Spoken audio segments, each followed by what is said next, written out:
Thank you very much, fellow Kenyans. I'm Babu Owino, Member of Parliament for Embakasi East constituency. I want to take this opportunity to condemn the gruesome murder of one Albert Ojwang at Central Police Station, Nairobi. I want to demand that the officers who committed this heinous act must be arrested and charged with murdering one innocent man, Albert Ojwang. The apex of the law, the Constitution, and the Penal Code outlines clearly on how matters should be dealt with once an arrest is made. Going to an extent of murdering an innocent man, moving all the way from Nairobi, wasting government resources in the name of Subarus, going down to Homa Bay, passing so many counties to arrest one person whose only mistake was to speak the truth on social media, was only to outline how Kenyans are suffering, was only to show Kenyans that there is high cost of living, that there is overtaxation, and that there is unemployment in this country. By pointing out unruly officers in the government by the name Eliud Langat, who is a Deputy Inspector General of Police, you take an opportunity to go all the way to Homa Bay, arrest an individual, arrest Albert, move all the way back to Nairobi, noting that there are so many police stations within Homa Bay County. You bypassed all those police stations, came back to Nairobi, took an innocent young man from the dad with an intention to kill, premeditated the death of one Albert Ojwang. Reaching Central Police Station, you tell us stories which we only hear in movies that Albert Ojwang hit his head severely on the on the wall. Does not add up. It's so sad. And what a time to live in this country, Mr. President, under your watch. You need to take time and reflect. You need to sit alone for a whole day. Reflect how you were brought up. Reflect how your mom brought you up. As you always say that you were brought up from a very humble background. Reflect on that. Reflect how far you've come to where you've reached. Reflect on what you want to do to Kenyans and reflect on the legacy that you want to leave behind. And I want to say that it is quite unfortunate that there are so many abductions, there are so many deaths of young men in this country. Since when are young people killed in a nation?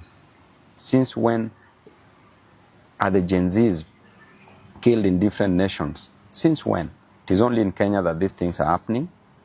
And it is happening because these young men are demanding for justice, social justice, are demanding for their rights. And the extent that we are going as a nation is so wrong because under your watch as the president, so many deaths are occurring. The main reason why people get to power is so that they can become better, not being bitter. It's so that they can better the lives of others, not taking the lives of others. It's so that they can ensure that people's lives are changed for the best.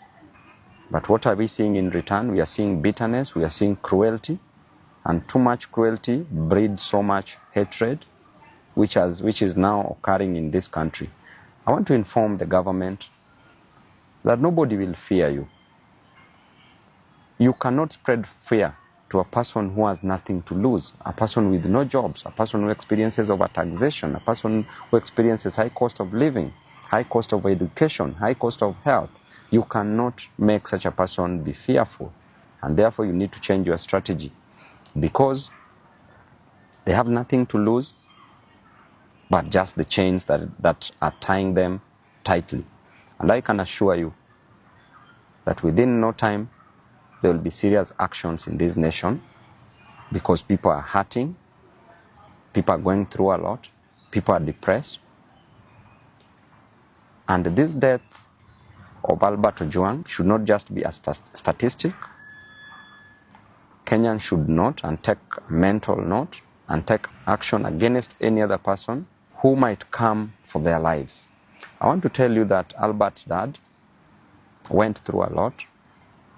As he said yesterday on media, that he spent 20 years going to a quarry, mining stones, not precious stones, but normal stones for construction, kokoto, just to educate Albert. Went through a lot in life to educate Albert. Then Albert graduated, became a teacher, had a 1-month-old child, a young family, a wife left behind, just for you to come and take the life of this innocent soul. We are watching you keenly. As a leader, I will speak my mind, and I will never give you the key to my brains. I will never suspend my reasoning just for blind following. I will die where Kenyans are dying. I will be with the Kenyans. And to the Inspector General of Police, please move with action. By now, it would be an honor if you would have resigned. But because of greed for power, I know you won't. So what you can do is to take action against these culprits who have taken the life of an innocent young man. Thank you and God bless you.